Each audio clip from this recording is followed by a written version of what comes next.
Cricket में ना कभी कभी सिर्फ एक फैसला, एक पल पूरे मैच की कहानी बदल देता है। आज हम ऐसे ही एक फैसले की चीर-फाड़ करेंगे। डेविड मिलर का वो अविश्वसनीय जुआ। चलिए सीधे उस पल में चलते हैं जब सबकी सांसें थम गई थीं। दिल्ली और गुजरात का एक जबरदस्त मैच और नतीजा अटिका था आखिरी 2 गेंदों पर। समीकरण बिल्कुल साफ था, 2 गेंदें और जीत के लिए चाहिए थे 2 रन। पूरे मैच की मेहनत, पूरी टीम की उम्मीदें अब डेविड मिलर के कंधों पर थीं और सामने था एक बहुत ही आसान सा सिंगल। बस 1 रन लेकर मैच को टाई किया जा सकता था। पर तभी मिलर ने वो किया जो किसी ने सपने में भी नहीं सोचा था। उन्होंने वो आसान सा रन लेने से साफ मना कर दिया। अपने साथी खिलाड़ी को इशारा किया, वापस जाओ। अब कमेंटेटर्स से लेके स्टेडियम में बैठे हर दर्शक तक सबके दिमाग में बस एक ही सवाल घूम रहा था, भाई आखिर क्यों? इस क्यों का जवाब जानने के लिए हमें पूरे मैच की कहानी समझनी होगी और हाँ, एक बड़ी ही मजेदार और अजीब थियोरी पर भी नजर डालनी होगी। तो मिलर के उस फैसले पर वापस आएं, उससे ठीक पहले चलिए एक छोटा सा मजेदार चक्कर लगाते हैं। एक ऐसा अंधविश्वास जिसका जिक्र कमेंट्री में हो रहा था और वो जुड़ा था गुजरात के कप्तान शुभमन गिल से। तो थ्योरी ये है कि क्रिकेट के इतिहास में आज तक दाढ़ी वाले किसी भी कप्तान ने वर्ल्ड कप नहीं जीता है। सोच के देखिए, Clive Lloyd, Kapil Dev, Steve Waugh, MS Dhoni, यहां तक कि 2023 में पैट कमिंस तक। ये पैटर्न तो भाई दशकों से चला आ रहा है।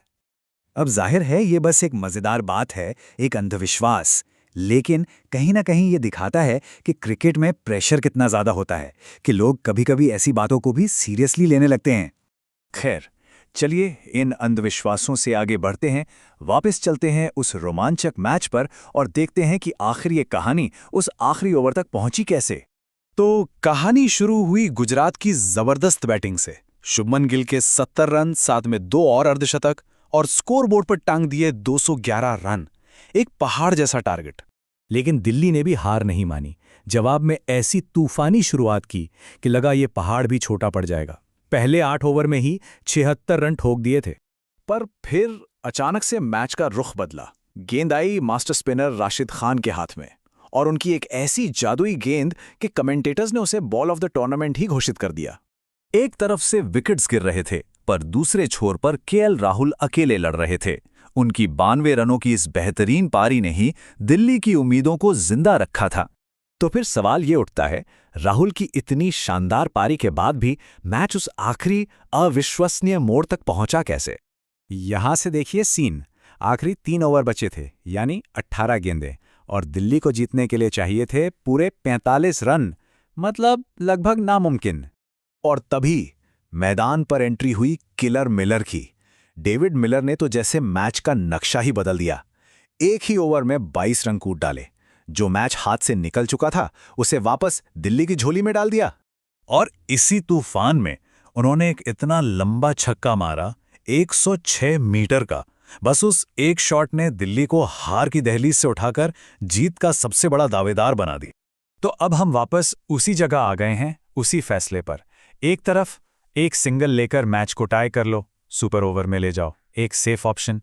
दूसरी तरफ सब कुछ दांव पर लगा दो, एक ही गेंद पर बाउंड्री मारकर हीरो बनने का मौका। तो इस कहानी का अंजाम क्या हुआ? मिलर के इस दांव के बाद क्या हुआ? और इसके बाद जो चोकिंग थ्योरी सामने आई उस पर भी बात करते हैं। पर हुआ वो जिसकी किसी ने कल्पना नहीं की थी। मिलर का वो बड़ा दाव फेल हो गया। वो आखिरी गेंद मिस कर गए और जीता हुआ मैच दिल्ली के हाथों से रीत की तरह फिसल गया। जब जीत इतनी करीब आकर हाथ से निकल जाए तो स्पोर्ट्स में इसके लिए एक खास शब्द इस्तेमाल होता है। इसे कहते हैं चोकिंग, मतलब प्रेशर में बिखर जाना। और यहां से निकलकर आती है वो आखिरी और सबसे विवादास्पद थ्योरी। कमेंटेटर्स ने कहा कि मिलर, जो कि साउथ अफ्रीका से हैं, उन्होंने कुछ नया नहीं किया। उन्होंने बस अपनी टीम की सालों पुरानी आदत दोहराई है, प्रेशर में चोक करने की। तो आखिर में सवाल वहीं का वहीं है। डेविड मिलर का वो फैसला एक बहादुरी भरा सोचा समझा जोखिम था जो काम नहीं आया, या फिर अति आत्मविश्वास में की गई एक ऐसी घातक भूल जिसने जीती हुई बाजी हरवा दी? इस पर सोचना जरूरी है।